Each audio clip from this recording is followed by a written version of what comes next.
अगर मान लीजिए प्रधानमंत्री मोदी फोन करते तो मान जाते आप, बैठ जाते?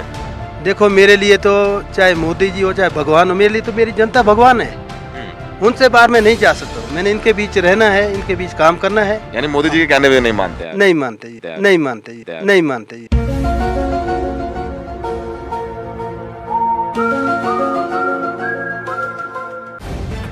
द लाइव टीवी, सच सबसे आगे।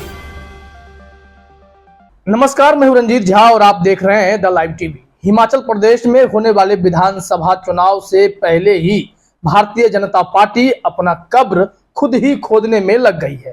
तभी तो बीजेपी के ऐसे दिग्गज नेता बागी हो रहे हैं और इस हद तक बात पहुंच गई है कि लोग प्रधानमंत्री मोदी को भी ठेंगा दिखा रहे हैं। प्रधानमंत्री अगर उन्हें फोन भी कर दें तब भी वे उनकी बात नहीं मानेंगे, क्योंकि बीजेपी ने इन विधायकों को ऐसा झटका दे दिया है। आनी विधानसभा क्षेत्र के विधायक भाजपा से हैं, उनका नाम है किशोरी लाल। किशोरी लाल ने साफ कहा है कि अब मैं बागी हो चुका हूं, प्रधानमंत्री मोदी भी अगर फोन करेंगे तो भी मैं उनकी बात नहीं मानता, ना ही प्रधानमंत्री मोदी हमारे लिए भगवान है। और उन्होंने कहा कि जनता हमारे लिए भगवान है। आइए जरा सुनते हैं एनडीटीवी के रिपोर्टर सौरभ शुक्ला के साथ में जो बातचीत हुई है उनकी थोड़ा सा हिस्सा, फिर आगे चर्चा करेंगे हिमाचल प्रदेश में बीजेपी की स्थिति पर। अगर मान लीजिए प्रधानमंत्री मोदी फोन करते तो मान जाते आप, बैठ जाते? देखो मेरे लिए तो चाहे मोदी जी हो चाहे भगवान हो, मेरे लिए तो मेरी जनता भगवान है।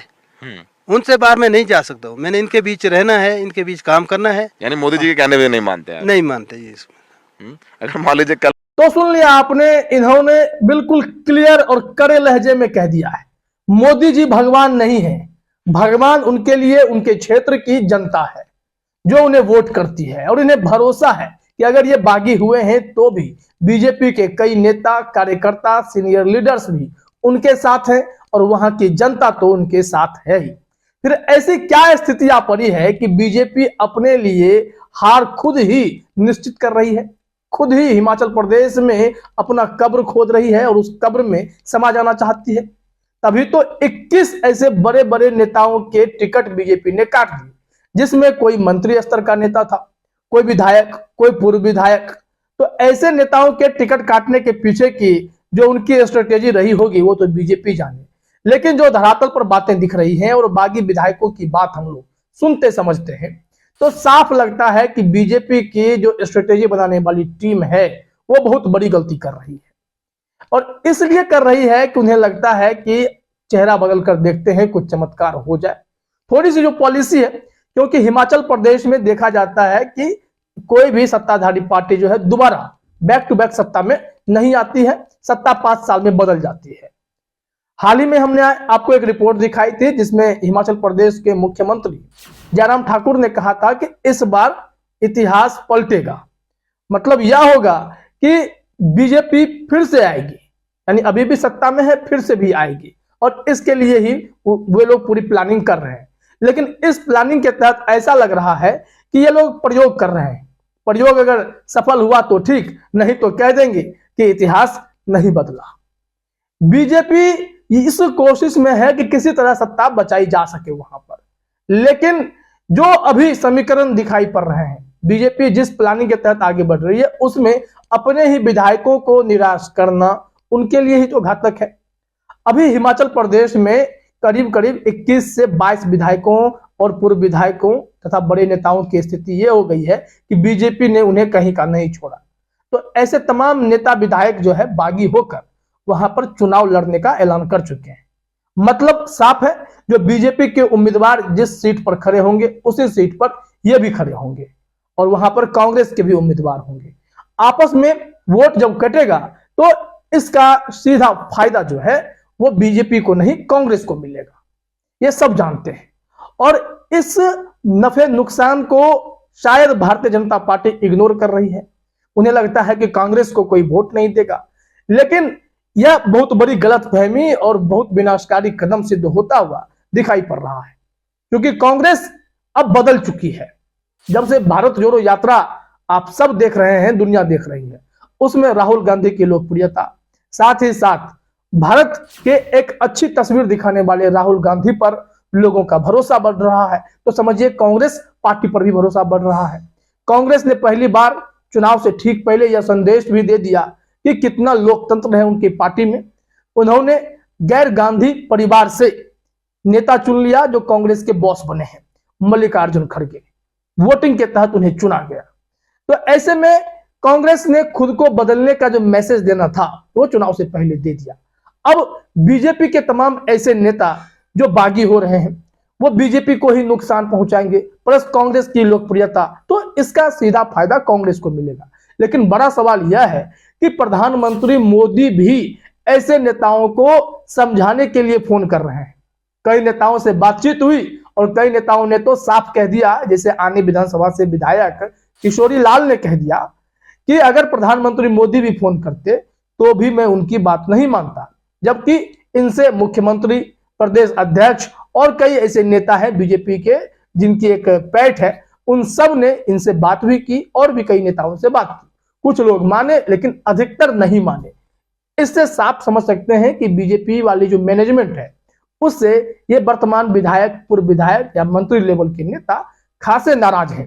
उन्हें कोई फर्क इस बार नहीं पड़ रहा है कि बीजेपी क्या समझाकर उन्हें शांत करना चाहती है, उनका टिकट काटना चाहती है, क्योंकि वहां की जनता का जो आकलन है और खुद ये अपने जनाधार पे भरोसा कर रहे हैं। इन्हें लग रहा है कि बीजेपी के वो वोटर नहीं, वो इनके समर्थक है और इस वजह से बीजेपी को वोट पड़ता है।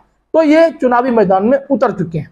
अगर जीत जाते हैं तो शायद बीजेपी बाद में उन्हें अपना ले, अगर हार जाते हैं तो परिस्थिति यह होगी कि कांग्रेस को इसका फायदा मिलेगा। बीजेपी तो नहीं जीतने जाएगी, क्योंकि अंदर ही सिर्फ फुटबॉल की स्थिति होगी, आपस में ही वोट टकराएगा। क्योंकि वोट बंटने का मतलब है, अगर पोलराइजेशन होता है तो सीधा सीधा फायदा जो है वो कांग्रेस को ही मिलने जा रहा है। अब जरा इस मुद्दे पर भी चर्चा कर लेनी चाहिए कि ये लोग नाराज क्यों हो रहे हैं, क्यों बागी हो गए। खराब मैनेजमेंट तो है ही, किसे टिकट दिया जा रहा है, क्या कारण है, इसको लेकर के जब किशोरी लाल ने इस्तीफा दिया था उस दिन एक खबर भी आई थी, उसमें साफ साफ बताया गया कि किशोरी लाल क्यों नाराज हैं और इन्हीं के पैटर्न पर कई नेता और क्यों नाराज हैं। जरा इस खबर को अपने स्क्रीन पर देखिए। यह खबर है, विधायक किशोरी लाल ने दिया इस्तीफा, निर्दलीय लड़ेंगे चुनाव। उन्होंने जो ऐलान किया था उसी के बाद एनडीटीवी के रिपोर्टर ने उनसे बातचीत भी की और सारा मामला समझने की कोशिश की। इसमें जो कारण बताया गया है वो देखिए। विधायक ने क्या कहा कि पार्टी ने ऐसे व्यक्ति को प्रत्याशी बनाया है जो 1 साल पहले संगठन, प्रधानमंत्री मोदी और केंद्रीय मंत्री अमित शाह को गालियां देता फिरता था। अब अगर आनी विधानसभा के टिकट में फेरबदल नहीं किया जाता है तो पार्टी के सैकड़ों कार्यकर्ता बगावत करने को मजबूर होंगे, और बगावत हो गई। इसमें कई लोग नाराज चल रहे हैं, इस खबर में बताया भी गया है। और इसके बाद किशोरी लाल ने शक्ति प्रदर्शन भी किया था। इसमें लिखा गया है कि पूर्व भाजपा विधायक किशोरी लाल सागर का टिकट कटने से सैकड़ों कार्यकर्ता पार्टी से नाराज दिख रहे हैं। उन्होंने कहा कि हमने पार्टी का सम्मान किया है। विधायक किशोरी लाल ने सैकड़ों समर्थकों के साथ निर्मंड में पहले बैठक की और इसके बाद निर्मंड बाजार में शक्ति प्रदर्शन किया।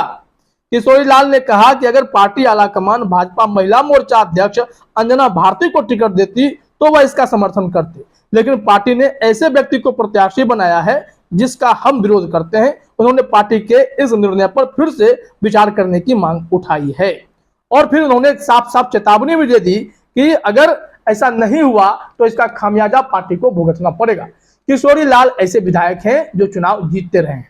जब कांग्रेस की सरकार आई थी हिमाचल प्रदेश में तब भी वो चुनाव जीते थे, भाजपा की सरकार में भी चुनाव जीते। बावजूद इसके बीजेपी में जो फैसले लिए जा रहे हैं वो किस स्तर पर लिए जा रहे हैं उसी पर सवाल उठ गया है। क्या धरातल पर काम करने वाले नेताओं के सलाह मशविरा की जरूरत भारतीय जनता पार्टी को नहीं पड़ती है? और शायद इसीलिए ऐसे अनाप शनाप फैसले लेकर बीजेपी अपने ही पार्टी के वरिष्ठ नेताओं को भी नाराज कर रही है और इसका खामियाजा शायद चुनाव में भुगतना पड़ेगा। प्रयोग सफल हुआ तो बल्ले बल्ले, नहीं तो इसे आत्मघाती कदम ही माना जाएगा। फिलहाल इस वीडियो में इतना ही। आप सभी का हमसे जुड़ने के लिए बहुत बहुत धन्यवाद। द लाइव टीवी, सच सबसे आगे।